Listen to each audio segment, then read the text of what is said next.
Hello everyone and welcome to another game of World of Warships. Today we are watching Skipper in the Neptune, the tier 9 British cruiser. He is on the map Land of Fire in a 3-point domination game mode. It's a tier 9 battle, but with very few tier 9s around. There are also very few destroyers. There's a carrier, but what's very nice is the battleships seem to be mostly tier 7. I mean, tier 7 battleships still hurt, but you know, that's always nice in a cruiser to see that the battleships aren't that high. Now here in the beginning of the game, we can see the Neptune is going towards Point Charlie, and he is supported by the Baltimore. There are quite a few reinforcements coming this way, and it looks like there are also some ships going towards Point Alpha. This lone destroyer is here at Point Bravo, and he will soon be spotted by enemy aircraft. A friendly carrier is here to defend him, but the destroyer is in a bad position. He has no backup, and being spotted here is very good. Our skipper here has encountered the enemy mayhem with a little bit of cruiser backup, but doesn't look too bad here at this point. He's using his hydroacoustic surge here. And yeah, it's a reasonable assumption that there are torpedoes on the way.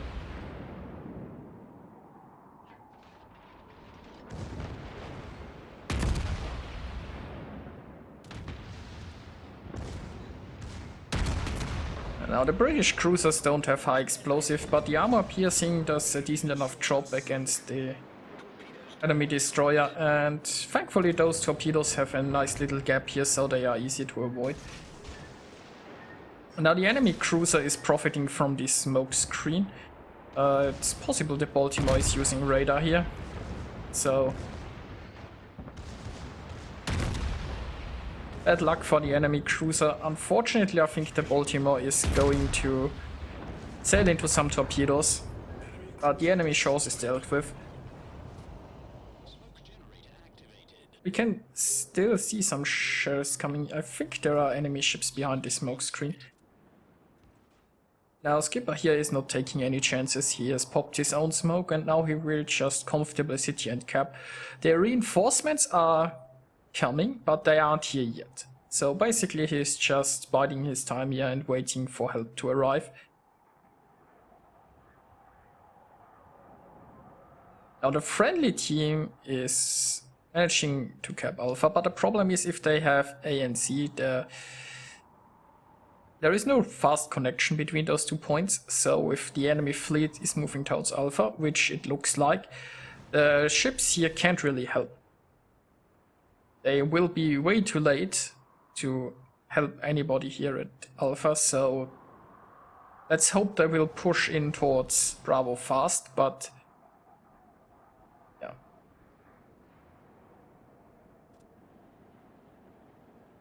See how it works out. Now Skipper here is still cautious. The friendly ships have almost arrived. It would obviously be nice if the battleships would take charge and would just push through this gap. There is an enemy Fiji, so I guess the Fiji was the only ship still around here, and he is probably retreating. I mean, we saw his shells coming from a direction over there before, I think. So the Fiji probably realized that there is no way he can make anything happen here, and now he is trying to get back towards his team. But he's far out of position. If he's trying to meet up with his team, he has to show broadside, and the other option is just to run away towards the zone wall, which also isn't helpful. Oh, poor Fiji. We can also see the enemy carrier, the Length 6. Now, the problem of the carrier probably was, since the friendly team here controlled Alpha and Charlie, that he didn't want to go towards one side, so the carrier kind of stuck in the middle, and now he is in a bad position because the friendly team is pushing here towards Bravo. And I Yes, they will soon spot the carrier again.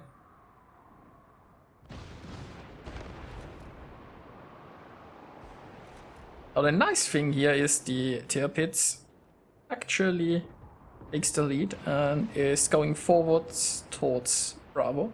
That's exactly what the friendly team needs. They need to gather up all of those ships and push in here and maybe get some crossfire going on the enemies who are going towards Alpha. Also, they won't hold Alpha for long, so they want the center point. And there is the Lexington. The Lexington has no... I mean, the Lexington might have moved a little bit sooner towards the left, but he is now in a pretty bad spot.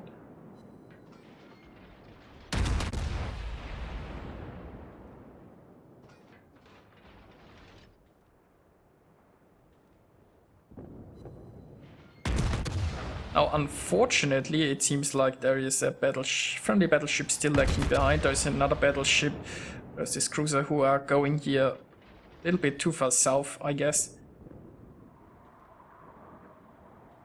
You can also hear that Skipper here is mostly ignoring the Lexington because most friendly ships are going after the carrier, I suppose.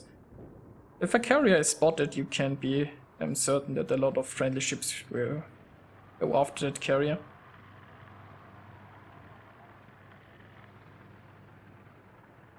And Skipper's now started to capture this point. He didn't fire his guns because now he's undetected again, and there are quite a few ships here who could prove problematic for him. Now the Neptune has 10-kilometer torpedoes. So nothing quite in range yet. And he is spotted from about 10 kilometers. Now you can see here this is just a bug. If you look up there, he is capturing this point. Or well, you can right here. Now he is deploying his smoke screen. The Tirpitz, I think, is spotting the enemies for him, so he can sit in the smoke and let his guns rain. Now the enemies are coming closer, so there is a decent chance that these torpedoes might hit something.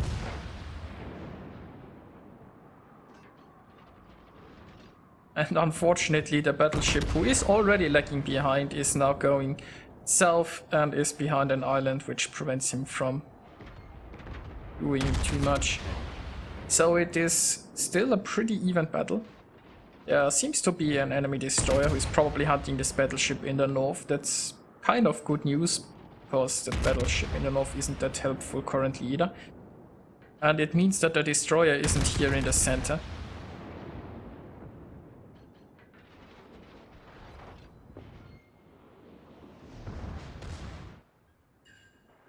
There we have a nice torpedo hit. The Ibuki might escape behind an island. Or not.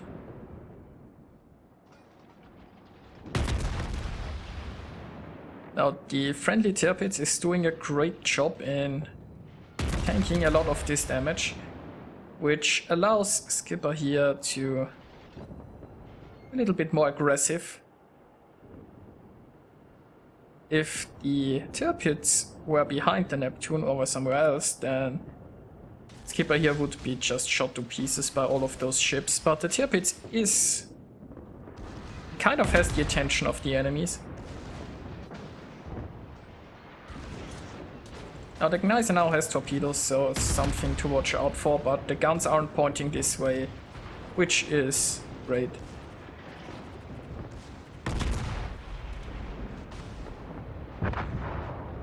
And down goes the enemy. Friendly Tirpitz is still around, probably not for much longer. It looks rather decent. Friendly team has a ship lead and a point lead.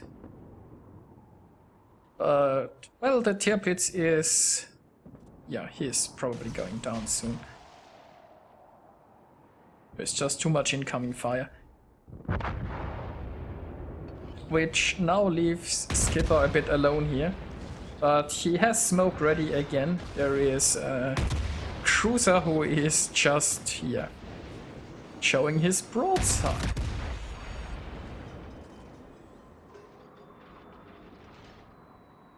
Now, there are only 3 enemies left, although there are 2 rather healthy battleships. And, well, if those battleships had been in a more aggressive position, if they had supported their team's push towards Bravo, then I guess Skipper would be dead by now, and the enemies might even control Point Bravo. Now, there is a Fletcher here behind. That Fletcher is a lot more dangerous currently than the battleships, because, you know, the battleships aren't showing any interest in capturing a point, so they... and if they don't capture something, then they'll lose anyway. The Fletcher, on the other hand, might be a real problem here in the backline, and he might also be going in to capture something. Now, friendly planes are on the way, and not exactly sure what the Fletcher's plan is. Probably doesn't have smoke ready, I guess.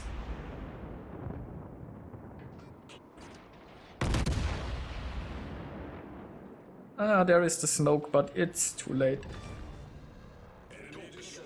So the Fletcher is dealt with, only 2 enemy battleships remaining, and the friendly team has a very big lead. The enemies aren't even trying to go for a capture zone, so the enemies have pretty much lost this.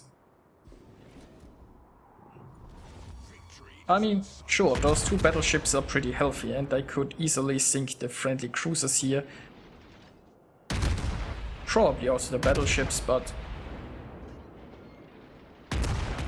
the friendly team has a carrier way back, and if the enemies aren't going for a capture zone, then they will just lose by points or time.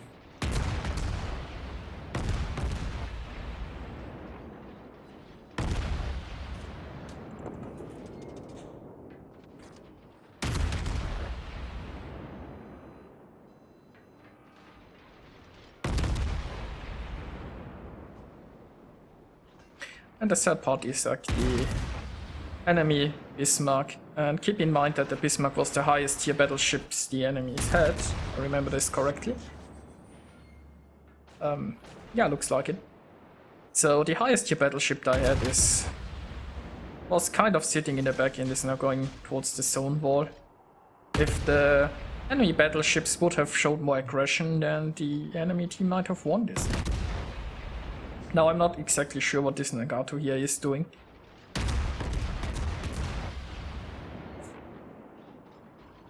Might be reversing, but he isn't moving an awful lot. And he is shooting high explosive. So probably not a very experienced player.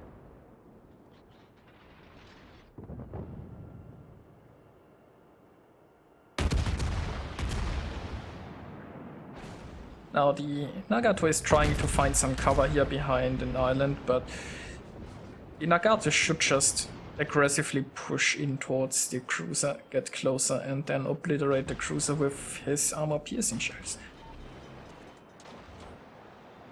But you know, the Neptune could be in a tight spot pretty soon, since the Nagato is still alive and he can't angle against both battleships at the same time.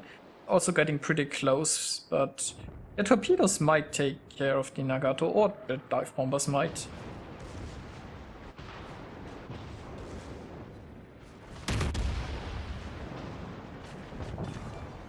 Oh well, that's also a solution. Now only the Bismarck is remaining.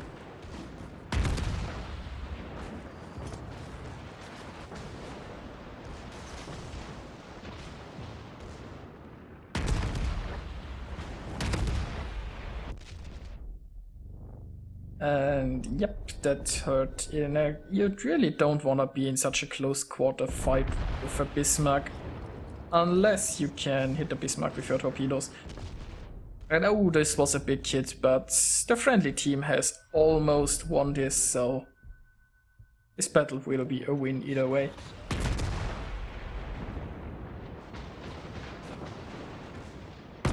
And there is the win. Now let's take a look at the results. The skipper managed to get 3,169 base experience. It was certainly very well played by him.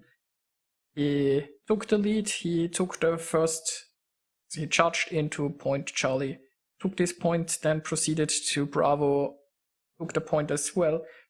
He was supported by the tier pits, the center push, which was nice and which certainly helped out a bit, so I guess shout out to the tier pits. And yeah, overall, it was a nice battle to watch.